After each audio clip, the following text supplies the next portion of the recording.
Assalamualaikum. Nama saya Nur Safina binti Muhammad Daud. Jadi hari ini saya akan berbicara mengenai amalan individu guru yang berteraskan kepada Kod Etika Profesionalisme Keguruan dan Peraturan Pendidikan Malaysia. Jadi perkara pertama yang akan dibincangkan adalah pengertian Kod Etika, prinsip etika dan nilai etika kerja yang dilaksanakan di Malaysia. Dan yang kedua, amalan Kod Etika Profesionalisme Keguruan di Malaysia. Yang ketiga, perbandingan antara peraturan pendidikan dan undang-undang pendidikan yang diamalkan di Malaysia. Yang keempat, tujuan dan fungsi peraturan-peraturan yang dilaksanakan di Malaysia. Jadi apakah yang dimaksudkan oleh Kod Etika? Jadi Kod Etika ni berasal daripada bahasa Yunani iaitu ethos yang bererti watak kesusilaan ataupun adat kebiasaan.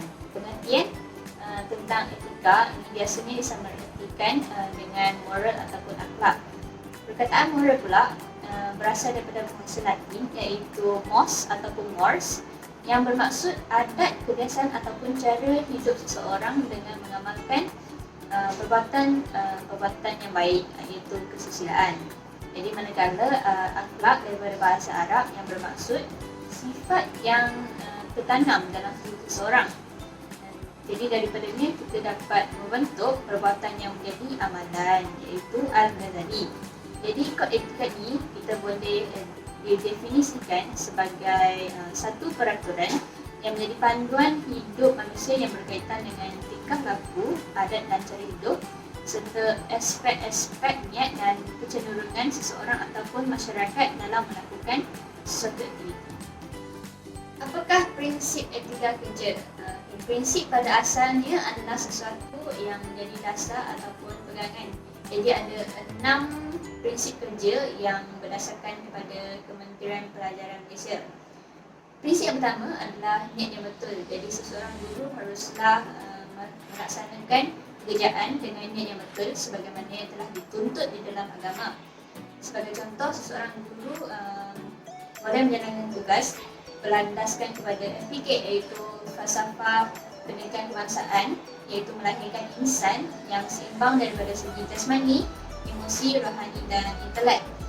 Jadi prinsip kedua pula adalah perlakuan ataupun tingkah laku yang baik dapat menjamin hasil yang berkualiti. Seorang guru di samping membaiki imej profesional tersebut. Dengan perlakuan tersebut termasuklah penampilan diri, pertuturan dan tindakan yang terbaik sepanjang masa. Prinsip yang ketiga pula adalah penggerak ke arah kebaikan. Setiap guru hendaklah menjadi penggerak ke arah kebaikan. Jadi justru seseorang guru mestilah menampilkan diri sebagai seseorang yang dinamik, progresif, maju, berdaya saing dan dapat mendorong seseorang dalam melakukan kebaikan. Prinsip yang keempat pula adalah seseorang guru hendaklah sentiasa melaksanakan apa yang diperkotakan. Jadi guru hendaklah sentiasa menunjukkan kekekalan dalam tanggapan, ucapan dan tindakan sama ada terhadap diri sendiri ataupun orang lain. Prinsip yang kelima pula adalah seseorang guru adalah menjaga disiplin, adab, sopan dan akhlak supaya dapat menjadi contoh kepada setiap murid seperti yang terdapat dalam ajaran agama dan sentiasa mematuhi peraturan dan arahan perkhidmatan dan berpandukan prosedur dan kaedah yang telah ada. Prinsip yang terakhir pula adalah menghargai dan bertanggungjawab terhadap hasil organisasi. Seseorang guru mestilah bersyukur dan menghargai apa yang telah pihak sekolah, DPD, DPN dan KPM telah lakukan untuk memperbaiki perkhidmatan kepada tahap yang lebih baik dengan memberikan prestasi perkhidmatan yang cemerlang kepada organisasi dan anak-anak didik. Apakah nilai etika kerja yang dilaksanakan di Malaysia? Jadi terdapat 7 nilai etika. Yang pertama adalah amanah. Dalam apa sahaja pekerjaan sekalipun, sikap bertanggungjawab dalam melaksanakan tugas tanpa menyalahgunakan kuasa ataupun kedudukan adalah sangat-sangat penting. Jadi antara amalan amanah yang boleh ditekankan adalah bersifat jujur, sentiasa melaksanakan apa yang disuruh dan bertanggungjawab dalam melakukan sebarang penyelewengan dan selalu berkuasa. Jadi nilai etika yang kedua pula adalah berlaku benar, ada niat dan perbuatan. Contohnya bercakap benar untuk mendapati janji ataupun mempunyai niat yang baik dan jujur dalam melakukan sesuatu pekerjaan. Yang ketiga pula adalah menggunakan kebijaksanaan dalam membuat keputusan dan tindakan. Sebagai contoh, menghasilkan kerja yang bermutu tinggi dan berkualiti atau sentiasa mempertingkatkan ilmu, kepakaran dan profesionalisme. Nilai etika yang keempat pula adalah bersyukur ataupun menghargai nikmat dan pemberian dengan berpuas hati dengan nikmat yang diperoleh seperti ganjaran yang diterima dan kemudahan yang telah disediakan. Nilai etika yang kelima pula adalah berdedikasi. Contohnya menjalankan tanggungjawab dengan sabar, teliti, ceria, tidak cuan dan mengut, kerja dengan tekun tanpa rasa jemu dan bosan, sentiasa sedia menerima tugasan dan sanggup berkorban masa dan tenaga. Nilai yang keenam pula adalah ikhlas dan menunaikan tanggungjawab untuk menghasilkan kerja yang terbaik dengan bersedia, dengan menerima teguran dan kritikan dengan fikiran yang terbuka dan saling menghormati antara satu sama lain tanpa sebarang kepentingan. Nilai etika yang terakhir pula adalah sifat penyayang, iaitu perasaan ataupun perlakuan yang menunjukkan sikap memahami, menghargai dan mengambil berat. Sebagai contoh, bersifat lima rasa dan mengambil berat dalam melakukan tugas ataupun bersifat simpati ataupun empati dalam menjalankan sesuatu tugas. Okay, Assalamualaikum dan salam sejahtera. Nama saya Muhammad Azmi Syafiq. Nombor kad matrik D2019-2091-770. Dan hari ini saya akan bincangkan tentang amalan kod etika profesion keguruan di Malaysia. Okey, terdapat pelbagai amalan-amalan yang perguruan di Malaysia. Contohnya amalan kita kepada pelajar, iaitu kita sebagai cikgu, dan amalan kita terhadap pelajar. Selain itu, amalan kita pada ibu bapa.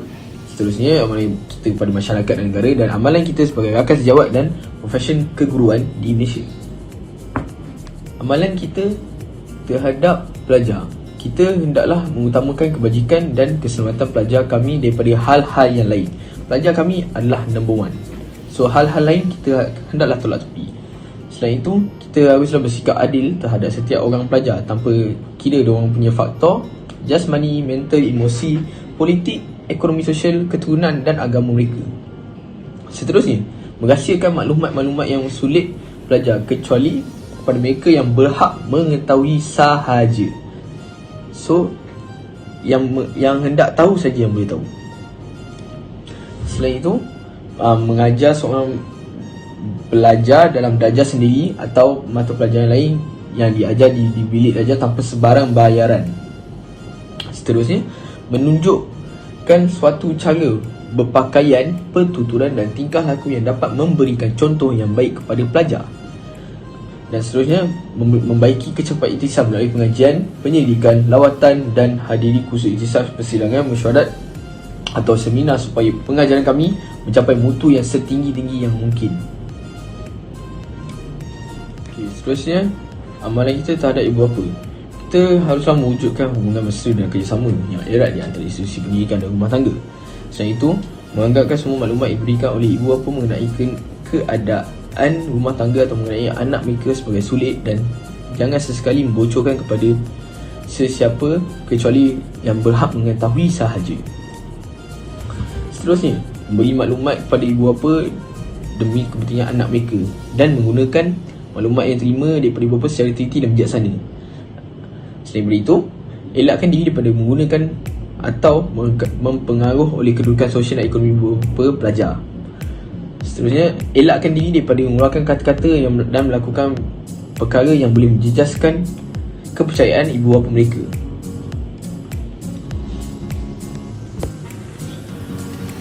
Okey, sekarang amalan terhadap sejawat dan profesion keguruan.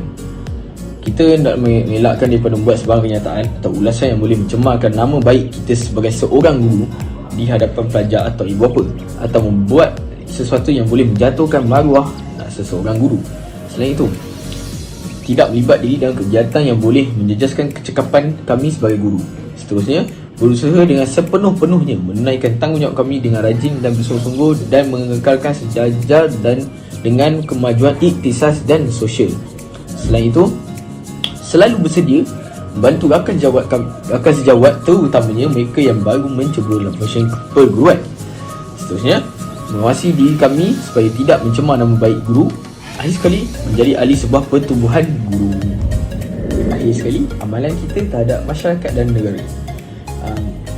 Mengelakkan diri daripada menyebarkan suatu ajaran yang merosakkan kepentingan pelajar, masyarakat atau negara, ataupun yang bertentangan dengan rukun negara. Selain itu, memupuk sikap dan nilai dalam diri setiap pelajar yang boleh bantu membimbing mereka untuk menjadi warga negara yang taat setia, tanggungjawab dan berguna. Seterusnya, menghormati masyarakat tempat kami berkhidmat dan memenuhi segala tanggungjawab sebagai seorang warga negara dan sentiasa sanggup mengambil bahagian dalam sebarang kegiatan masyarakat. Selain itu, kerjasama dan persefahaman antara guru dan ibu bapa, institusi pendidikan dan dengan masyarakat. Seterusnya, memberi sumbangan cergas dan meninggikan kehidupan moral, kebudayaan dan kecendekiawan masyarakat.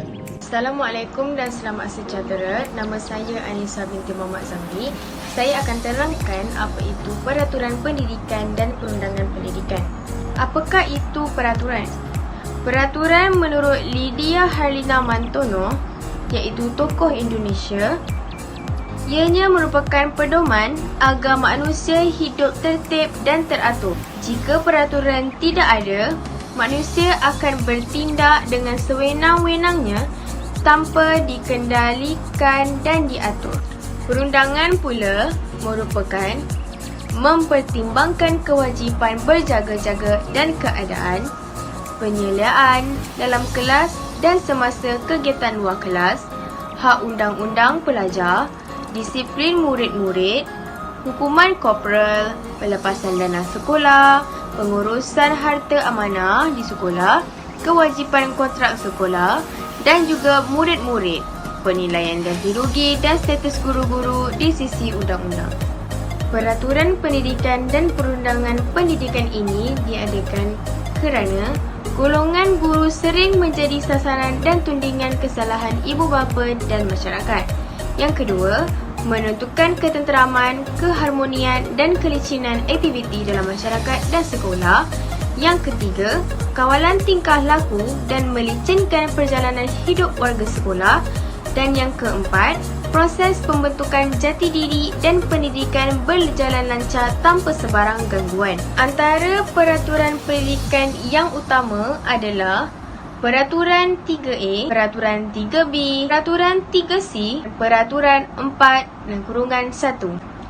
Bagi perundangan pula, terdapat 5 jenis perundangan pendidikan, iaitu perundangan tort, perundangan jenayah, perundangan pentadbiran, perundangan kontrak dan perundangan perlembagaan. Seterusnya, perbezaan antara peraturan pendidikan dan perundangan pendidikan. Yang pertama, tujuan peraturan pendidikan adalah mendisiplinkan individu serta amanah dalam pekerjaan. Bagi kepentingan peraturan pendidikan adalah mewujudkan sistem tadbir urus yang cekap dan berkualiti. Manakala, bagi perundangan pendidikan pula, ianya berkepentingan supaya tiada yang melampau dalam bidang kuasa. Sebagai contoh, Perintah Peraturan 4 Bab D bagi peraturan pendidikan dan Akta Pendidikan 1996 bagi perundangan pendidikan. Peraturan pendidikan dan perundangan pendidikan juga membawa maksud yang berbeza, iaitu peraturan pendidikan lebih kepada menjaga sistem pendidikan supaya sentiasa dapat menghasilkan insan yang dihasratkan. Manakala bagi perundangan pendidikan adalah undang-undang yang digubal untuk memastikan guru-guru serta pegawai pendidikan menjalankan tugas dengan betul dan tidak menyalahkan kuasa. Kesan bagi peraturan pendidikan adalah untuk mewujudkan sekolah yang selamat, manakala perundangan pendidikan pula menjamin keselamatan pendidik dan pelajar. Akhir sekali, pendidikan guru bagi peraturan pendidikan adalah untuk memastikan guru mengambil tindakan yang sewajarnya Manakala bagi perundangan pendidikan pula, perundangan ini telah menghadkan dan menyediakan garis panduan kepada guru dalam memberi hukuman. Assalamualaikum warahmatullahi wabarakatuh. Nama saya Muhammad Nur Al-Hash bin Nasni. Okey, pada hari ini saya akan membahaskan tentang tujuan dan fungsi peraturan pendidikan. Terdapat 3 tujuan peraturan pendidikan dan terbahagi kepada beberapa fungsi mengikut kepada 3 tujuan tersebut. Tujuan-tujuan tersebut adalah pencegahan, peringatan dan pengajaran. Baiklah, tujuan yang pertama iaitu pencegahan. Fungsi pencegahan ini adalah bagi mencegah guru-guru atau pegawai pendidikan daripada melakukan perkara-perkara yang boleh memburukkan imej institusi pendidikan dan penyalahgunaan kuasa, bagi mengelakkan dari berlakunya amalan-amalan yang melanggar peraturan-peraturan tersebut.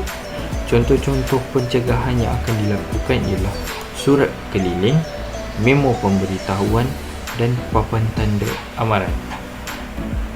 Tujuan yang kedua iaitu peringatan.